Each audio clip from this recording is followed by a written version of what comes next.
Hello guys and welcome back to Shikha classes. ये question series का third video है और इसमें हम 11 से 15 क्वेश्चन तक मैं आपको बतलाऊंगी जो सैम्पल पेपर सीबीएसई ने रिलीज़ किया था कुछ महीने पहले, उस पर ये डिस्कशन है। इसमें भी हम 1 मार्क्स वाले क्वेश्चन ही डिस्कस करेंगे। So the first question of this video and the 11th question of the sample paper is how is the wall of a small intestine adapted for performing the function of absorption of food?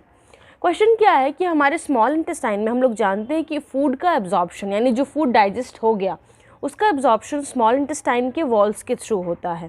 तो small intestine का walls कैसे designed होता है food को absorb करने के लिए properly, कैसे वो अडेप्टेड होता है?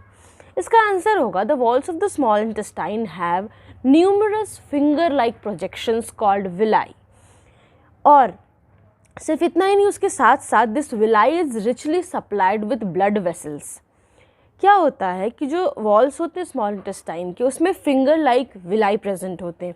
ये फिंगर लाइक प्रोजेक्शंस है, ये क्या है कि सरफेस एरिया को इंक्रीज़ करता है फॉर एब्जॉर्प्शन ऑफ फूड। अगर आपको विलाई पे एक प्रॉपर स्टडी करना है तो मैंने उस पर एक वीडियो बनाया है, लिंक नीचे डिस्क्रिप्शन पे है, आप जा कर के देख सकते हैं।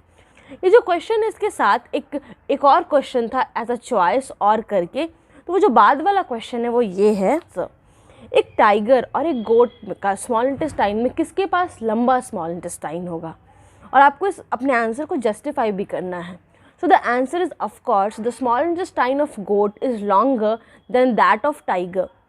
मतलब गोट का जो स्मॉल इंटेस्टाइन है वो टाइगर के स्मॉल इंटेस्टाइन से लंबा होता है। रीज़न ये है कि गोट जो होते हैं वो एक हर्बीवोरस एनिमल है और हर्बीवोरस एनिमल्स ग्रासेस खाते हैं, लीव्स खाते हैं, और उस ग्रासेस या लीव्स में सेल्यूलोज प्रेजेंट होता है और सेल्यूलोज को डाइजेस्ट करने में ज़्यादा टाइम लगता है। इस वजह से गोट के स्मॉल इंटेस्टाइन बड़े होते हैं टाइगर के स्मॉल इंटेस्टाइन से। Now the next question is explain how ozone being a deadly poison can still perform an essential function for our environment. बोल रहे हम जानते हैं कि ओजोन एक डेडली पॉइजन है, पर फिर भी वो हमारे इन्वायरमेंट के लिए एक एसेंशियल फंक्शन क्या परफॉर्म करता है? ओजोन जो है वो हमारे एटमॉस्फेयर के अपर लेयर्स में एक शील्ड का काम करता है, एक कवर का काम करता है और अर्थ को सन के अल्ट्रा वायलेट रेज यानी यूवी रेज से प्रोटेक्ट करता है। ये उसका फंक्शन हो गया, एसेंशियल फंक्शन।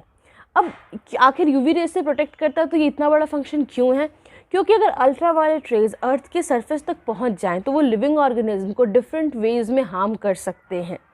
प्लांट्स को भी हार्म कर सकते हैं, उनके ग्रोथ को अफेक्ट कर सकते हैं, ह्यूमन बींग्स में स्किन कैंसर कर सकते हैं और भी इनके हार्मफुल इफेक्ट्स हैं।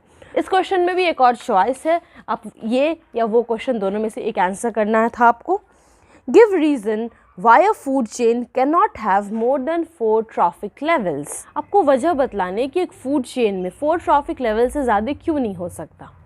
क्योंकि हर एक फूड चेन का जो लेवल होता है, हर एक ट्रॉफिक लेवल में large amount of energy gets used up, और इस वजह से एक लेवल से दूसरे लेवल पे जो एनर्जी का ट्रांसफ़र होता है वो बहुत कम होता है, जिसके कारण कि 4 ट्रॉफिक लेवल के बाद तक उतना एनर्जी बचता ही नहीं कि वो फर्दर पास ऑन हो सके।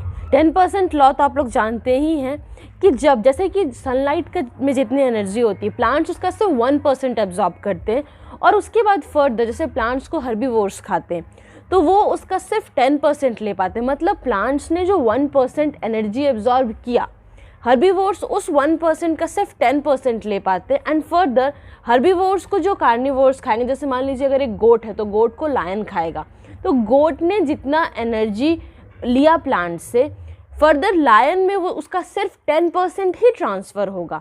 मतलब आप देख रहे हैं कि हर एक ट्रॉफिक लेवल में 90% जो एनर्जी है वो यूज्ड अप हो जाता है, वो लूज हो जाता है to the environment. The next question is state the role of pancreas in digesting the food.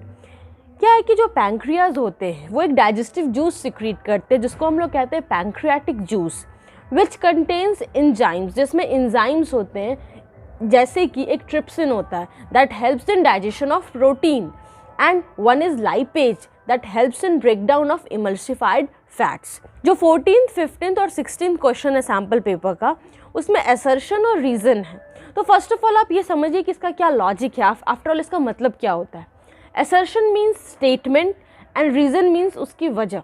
तो इसमें क्या आपको 4 ऑप्शंस दिए रहेंगे, क्या क्या? तो एक अगर आपको ऐसा लगता है कि जो स्टेटमेंट है और उसका जो रीज़न है वो दोनों सही है, सही स्टेटमेंट है और रीज़न जो है वो भी सही है, और जो रीज़न दिया है स्टेटमेंट का वो उसका सही लॉजिक है, वो उसकी सही वजह है, तो आपको ऑप्शन नंबर ए टिक करना पड़ेगा।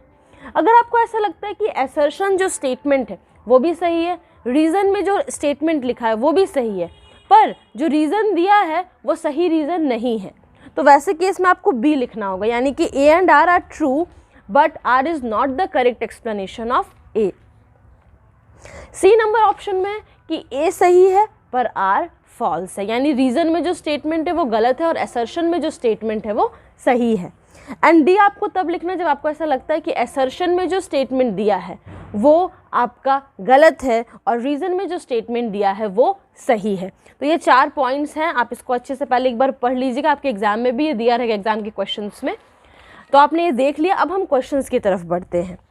14 नंबर क्वेश्चन में असर्शन में है after white washing the walls, जब आप वाइट वॉश कर देते हैं वॉल्स को, उसके 2-3 दिन बाद एक शाइनी फिनिश हमको दिखाई देता है। ये एक असर्शन है। रीज़न यहाँ पे क्या लिखा है कि कैल्शियम ऑक्साइड जो है वो कार्बन डाइऑक्साइड के साथ रिएक्ट करके कैल्शियम हाइड्रोजन कार्बोनेट बनाती है जो कि एक शाइनी वाइट फिनिश देता है। तो नहीं, ये रीज़न ना तो असर्शन का ये सही रीज़न है और ना ही ये रीज़न में जो स्टेटमेंट दिया है वो सही है। तो इसका मतलब कि असर्शन में जो स्टेटमेंट है वो एकदम सही है पर रीज़न गलत है, यानी कि A is true but R is false, यानी ऑप्शन सी जो है वो हमारा आंसर होगा। अब हम डिस्कस कर लेते हैं कि आखिर सही रीज़न क्या है। जिस चीज़ से आप वाइट वॉशिंग करते हो तो वो जो पाउडरी फॉर्म होता है दैट इज़ कैल्शियम ऑक्साइड, या फिर हम इसको क्विक लाइम भी बोलते हैं। ये कैल्शियम ऑक्साइड को हम वाटर के साथ मिक्स करते हैं और कैल्शियम हाइड्रोक्साइड बनाते हैं, तब ये एक्वस सॉल्यूशन हो गया, और फिर इसी को हम ब्रशेज़ के हेल्प के थ्रू वॉल्स पे अप्लाई करते हैं। वॉल्स पे अप्लाई करने के बाद ये जो कैल्शियम हाइड्रोक्साइड है ये एटमॉस्फेयर के कार्बन डाइऑक्साइड से रिएक्ट करके कैल्शियम कार्बोनेट फॉर्म करता है, और जो हमको 2-3 दिन बाद ये शाइनी वाइट फिनिश दिखता है वो इसी कैल्शियम कार्बोनेट के फॉर्मेशन के कारण दिखता है। नेक्स्ट क्वेश्चन इज असर्शन में दिया है food chain is responsible for the entry of harmful chemicals in our body. एकदम सही है कि फूड चेन की वजह से ही हमारे बॉडी में हार्मफुल केमिकल्स एंटर करते हैं, जैसे कि प्लांट्स में हमने पेस्टिसाइड्स डाल दिया और हमने प्रॉपरली बिना वॉश किए उस प्लांट का कोई फ्रूट या वेजिटेबल खा लिया तो वो हार्मफुल केमिकल हमारे बॉडी में गया। रीज़न जो यहाँ पर दिया है वो ये है that the length and complexity of food chains vary greatly. Vary means change, तो बोल रहा है कि जो फूड चेन की लेंथ यानी लंबाई और जो कॉम्प्लेक्सिटी होती है वो काफ़ी चेंज करती है। तो हाँ, ये स्टेटमेंट सही है, लेकिन जो असर्शन है उसका ये सही रीज़न नहीं है।